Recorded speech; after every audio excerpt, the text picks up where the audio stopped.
नमस्कार दोस्तों, welcome to my channel. मैं हूं चांद कुमार। दोस्तों, आज हमारी एथिक्स की सीरीज को आगे बढ़ाते हुए हम दो मुद्दों पर बात करेंगे। पहला तो ये कि वैल्यूज, मोरालिटी एंड एथिक्स में डिफरेंस क्या है। दूसरा हम बात करेंगे डिटर्मिनेंट्स ऑफ एथिक्स, यानी कि एथिक्स को डिटरमाइन कौन से फैक्टर करते हैं, एक सोसाइटी में किस तरह के एथिक्स होंगे, वो कौन से फैक्टर्स पर निर्भर करता है। तो ये दोनों टॉपिक्स को पढ़ेंगे। सबसे पहले हम बात कर लेते हैं पहले टॉपिक की, that is what is the difference between values, morality and ethics. देखिए, अगर हम बात करें वैल्यूज की, वैल्यूज हम ऑलरेडी डिफाइन करके आ चुके हैं। हम वैल्यूज को कैसे डिफाइन करते हैं? हमने क्या कहा था कि values are those principles, those abstract principles और those beliefs which guide our behaviour, which guide our attitude. दूसरा हमने यहां पर बात करनी है मोरालिटी। मोरालिटी को आज हम समझेंगे। एंड तीसरा हम एथिक्स को बात करके आ चुके हैं। एथिक्स के लिए हमने क्या कहा था? एथिक्स के लिए हमने कहा था जी, these are those principles of behaviour which are expected by the society from us. हमारी सोसाइटी हमारे लिए कुछ प्रिंसिपल्स को, कुछ वैल्यूज को निर्धारित करती है और ये चाहती है कि हम उन प्रिंसिपल्स के हिसाब से काम करें। ठीक है। अगेन हमने ये देखा कि भाई वैल्यूज क्या है, एथिक्स क्या है। अब हम मोरालिटी जान लेते हैं। सबसे पहले इसको समझने के लिए ना बहुत ही इजी है, एक आप डायग्राम बना लें। उस डायग्राम में इस तरह से आप एक वॉल बना लेंगे। ठीक है। नाउ वॉल हमने यहां पर बनाई। हमने इस वॉल में क्या बनाया? कुछ ब्रिक्स बना ली। आप देख पा रहे होंगे ये वॉल्स एंड ब्रिक्स।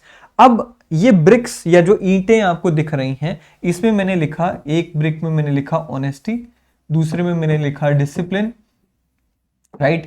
तीसरे में मैं कुछ और लिख सकता हूं, लेट्स से ट्रूथफुलनेस, राइट। चौथे में आप यहाँ पे अपनी जितनी भी वैल्यूज हैं, right, let's say punctuality, right, punctuality, right. तो इस तरह से ये जो ब्रिक्स आप देख पा रहे हैं, ये ब्रिक्स, एक एक ब्रिक, एक एक ईंट हमारी वैल्यू को रिफ्लेक्ट करती है। और इन ब्रिक्स को जोड़कर ये जो वॉल बनी है, ये वॉल रिफ्लेक्ट करती है हमारी मोरालिटी को। बेसिकली अगर आपसे ये पूछा जाए कि वैल्यूज क्या है, हमने कहा जी ये वो प्रिंसिपल्स हैं, ये वो बिलीव्स हैं जिसके हिसाब से हम अपना जीवन चलाते हैं। मैं जिन प्रिंसिपल्स, जिन बिलीफ्स में विश्वास रखता हूं, उसके हिसाब से अपना जीवन व्यतीत करता हूं। अब ये जितने भी प्रिंसिपल्स को मैं अपने जीवन में सही समझता हूं, या जितने भी बिलीव्स को मैं अपने जीवन में, जितनी भी वैल्यूज को मैं अपने जीवन में सही समझता हूं, जिसके हिसाब से मैं अपना जीवन चलाता हूं, वो सारे वैल्यूज मिलकर मेरी मोरालिटी तय करते हैं, मेरी नैतिकता को तय करते हैं। Morality is a very personal concept. Her individual की अपनी अपनी मोरालिटी होती है। मोरालिटी में ये नहीं हो सकता कि सभी इंडिविजुअल्स की मोरालिटी सेम हो। एक ही घर में अगर आप देखें, एक ही परिवार में अगर आप देखें, माता पिता की मोरालिटी अलग हो सकती है, बच्चे की मोरालिटी अलग हो सकती है। ये अलग बात है कि माता पिता या परिवार अपने बच्चे की मोरालिटी को, अपने बच्चे के वैल्यू सिस्टम को अपने हिसाब से ढालने की कोशिश करते हैं। लेकिन क्योंकि बच्चा एक्सटर्नल एनवायरनमेंट में भी जाता है, हमने कंसेप्ट पढ़ा था सोशलाइजेशन का, जिसमें हमने internal socialisation and external socialisation पढ़ा था। तो हमने क्या कहा था कि भाई प्राइमरी एंड सेकेंडरी सोशलाइजेशन पढ़ा था। हमने क्या कहा था कि प्राइमरी सोशलाइजेशन जो होती है वो बचपन में होती है, जहां पे आप फैमिली का हिस्सा होते हो, स्कूल का हिस्सा होते हो। सेकेंडरी हमने कहा था जी, आप जब अपनी प्रोफेशनल लाइफ में जाते हो, लेटर लाइफ में, वो सेकेंडरी सोशलाइजेशन होती है। क्योंकि वैल्यूज जो हैं वो बहुत ही ज्यादा सब्जेक्टिव होती हैं और हर व्यक्ति की अपनी अपनी वैल्यू सिस्टम होता है। तो मोरालिटी, इसीलिए मैंने कहा कि एक इंडिविजुअल कंसेप्ट होता है।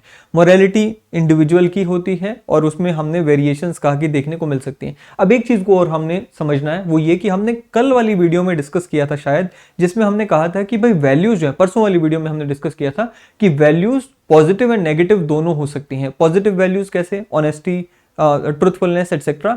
ये वो वैल्यूज होती हैं जो कि समाज हमसे चाहता है कि हम रिफ्लेक्ट करें, या which are appreciated by the society and which we also want to add in our system. And negative values जैसे कि हेट्रेड, जेलेसी एटसेट्रा, ये वो वैल्यूज होती हैं जो कि सोसाइटी में अप्रिशिएट नहीं की जाती हैं। In fact these are the values rejected by the society, but of course which are part of our value system. Value system में या हमारी मोरालिटी में पॉजिटिव एंड नेगेटिव वैल्यूज, हर तरीके की वैल्यूज होती हैं। इसी तरह से हमने डिफरेंट डिफरेंट क्लासिफिकेशंस की थी वैल्यूज की। उसमें हमने जो भी क्लासिफिकेशंस की थी, हर क्लासिफिकेशन के हिसाब से जितनी भी वैल्यूज होती हैं वो सारी की सारी हमारी इस मोरालिटी के सिस्टम में होती हैं। आप इसे इस तरह से भी देख सकते हैं। अभी क्योंकि क्रिसमस आ रहा है, सेंटा क्लॉज आते हैं। सेंटा क्लॉज के बैग, हाथ में एक बैग होता है, उस बैग में बहुत सारे गिफ्ट्स होते हैं।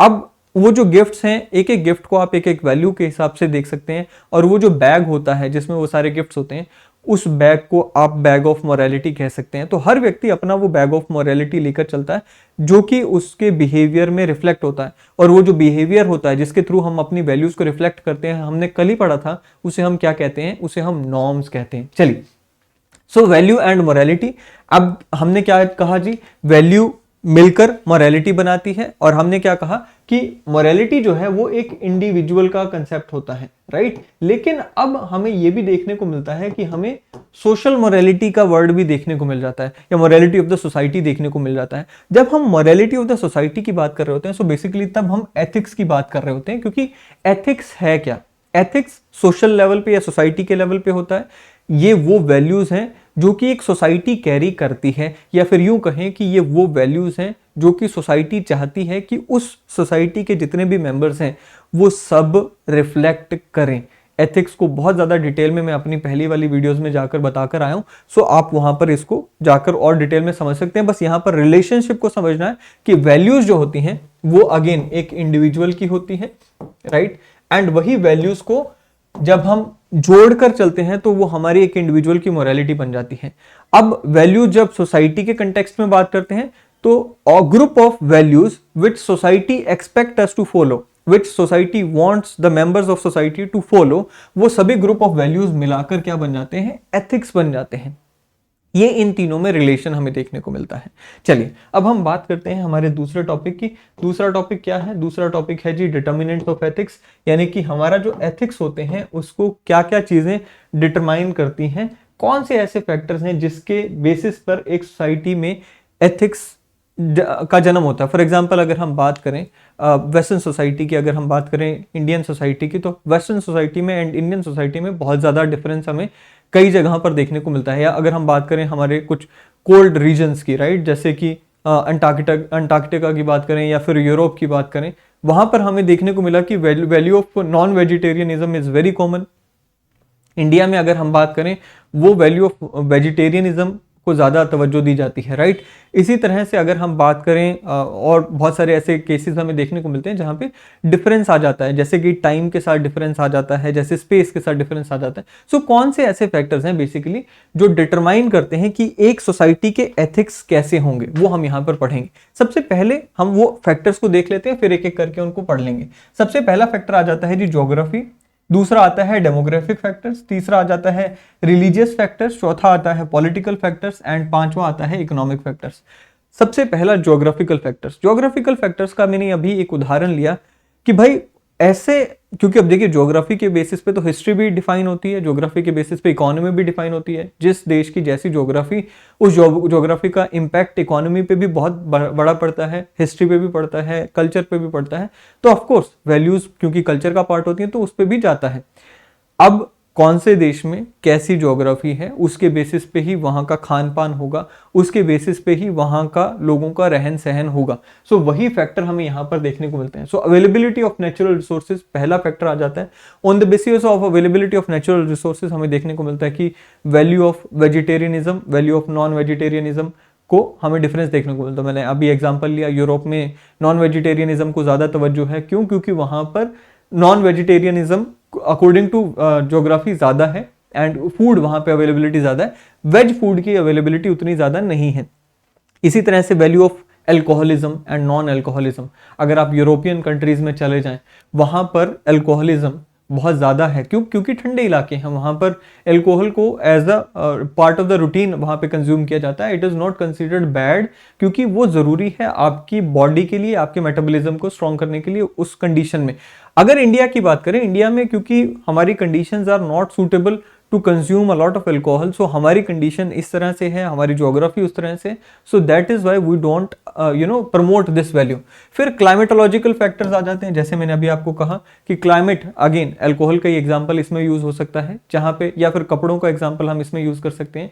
लेट्स से अगर हम मिडिल ईस्ट की बात करें, मिडिल ईस्ट में हमने देखा है कि भाई जो लोग हैं वो अपनी बॉडी को कवर करके रखते हैं, चाहे वो लेडीज़ हों या फिर जेंट्स हों। लेडीज़ बुर्का डालती हैं और बहुत सारे जेंट्स जो हैं वहाँ पर वो अपना एक बहुत बड़ा लॉन्ग कोट डालते हैं, सिर पे भी एक कपड़ा लगा कर रखते हैं जो कि फेस पे भी कवर करके रखते हैं। अब वहाँ के जो क्लाइमेटिकल फैक्टर्स हैं वहाँ पे उसकी वजह से वो प्रभावित होता है। अगर हम बात करें इंडिया की, इंडिया में आप देखेंगे भी, इंडिया में भी क्योंकि साउथ का क्लाइमेट अलग आ जाता है, नॉर्थ का क्लाइमेट अलग हो जाता है। सो उसके अकॉर्डिंग हमारे कपड़े चेंज हो जाते हैं, हमारी वैल्यूज भी बदल जाती हैं, हमारे जो एथिक्स हैं वो बदल जाते हैं, right. So again warm and dry climate का हमने एग्जांपल ऑलरेडी ले लिया, ठीक है जी। चलिए फिर रिलीजन की बात करते हैं। अब देखिए कोई भी रिलीजन जो है ना, देश, किसी भी देश का रिलीजन या किसी भी देश में बना हुआ रिलीजन हो, रिलीजन वर्ल्ड के ही होते हैं बेसिकली, लेकिन कहीं पे भी उसका जन्म हुआ हो, रिलीजन के कुछ इंपॉर्टेंट फैक्टर्स होते हैं या कुछ इंपॉर्टेंट एलिमेंट्स होते हैं, जिसमें सबसे पहले हमें ये समझना चाहिए कि एक रिलीजन में हमें mythology, ethics, ritual and mystical experience यानी कि स्पिरिचुअल एस्पेक्ट देखने को मिलता है। माइथोलॉजी क्या होती है? जो उस रिलीजन के लोगों से या किरदारों से जुड़ी हुई कहानियां होती हैं, उसे हम माइथोलॉजी कह देते हैं। जैसे अगर हम हिंदुइज्म की बात करें, रामायण है, महाभारत है, माइथोलॉजी है। क्रिश्चियनिटी की बात करें या फिर इस्लाम की बात करें, वहां पे भी हमें बहुत सारी स्टोरीज देखने को मिलती हैं। दूसरा आ जाता है रिचुअल्स।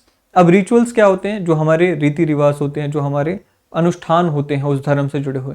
फिर आता है स्पिरिचुअल एक्सपीरियंस या spiritual aspect of the religion, meditation etcetera. And fourth जो कंटेंट हमें देखने को या एलिमेंट हमें रिलीजन में देखने को मिलता है, वो एथिक्स देखने को मिलता है। हर रिलीजन क्या सही है, क्या गलत है, क्या मॉरल है, क्या इमॉरल है, क्या सोसाइटी को फॉलो करना चाहिए, क्या नहीं फॉलो करना चाहिए, ये बताता है, राइट। सो अगर आप यहाँ पे एग्जांपल लें हिंदुइज्म का, बुद्धिज्म का, जैनिज्म का, आपको हर जगह पर इस तरह के प्रिंसिपल्स, एथिकल प्रिंसिपल्स देखने को मिलेंगे। सो अगेन अगर आप बुद्धिज्म की बात करें, पंचशील की वहां पे बात की गई है। शील को कंडक्ट, एथिकल कंडक्ट को ही शील वर्ड से वहां पर पुकारा गया है। सो पंचशील में no killing, no stealing, no lying, no sexual misconduct, no intoxication, ये बुद्धिज्म के 5 प्रिंसिपल्स हो गए। जैनिज्म में अगर हम बात करें, right knowledge, right belief, right conduct, ये सब आ गया। सो हर रिलीजन के अपने अपने प्रिंसिपल्स होते हैं, एथिकल प्रिंसिपल्स होते हैं, जो कि उस रिलीजन के लोगों से एक्सपेक्ट किए जाते हैं। फिर पॉलिटिकल सिस्टम आ जाता है। अब देखिए किस तरह का पॉलिटिकल सिस्टम है, उससे भी सोसाइटी के एथिक्स प्रभावित होते हैं। अगर पॉलिटिकल सिस्टम लिबरल है तो वहां पर क्या होगा? पॉलिटिकल सिस्टम अगर मान लीजिए लिबरल पॉलिटिकल सिस्टम है, जैसे कि डेमोक्रेसी हो गया, तो क्या होगा?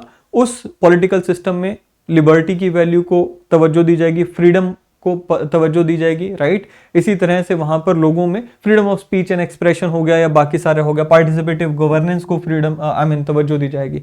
अगर मोनार्की है जैसे कि नॉर्थ कोरिया हो गया, तो फ्रीडम्स कर्टेल हो जाते हैं, वहां पर बहुत सारी दूसरी वैल्यूज आ जाती हैं जिनको तवज्जो दी जाती है, जैसे ओबीडियंस टू द किंग की वैल्यू को तवज्जो दी जाएगी। सो उस सोसाइटी का जो एथिकल सिस्टम है वो पॉलिटिकल सिस्टम से भी गवर्न होगा।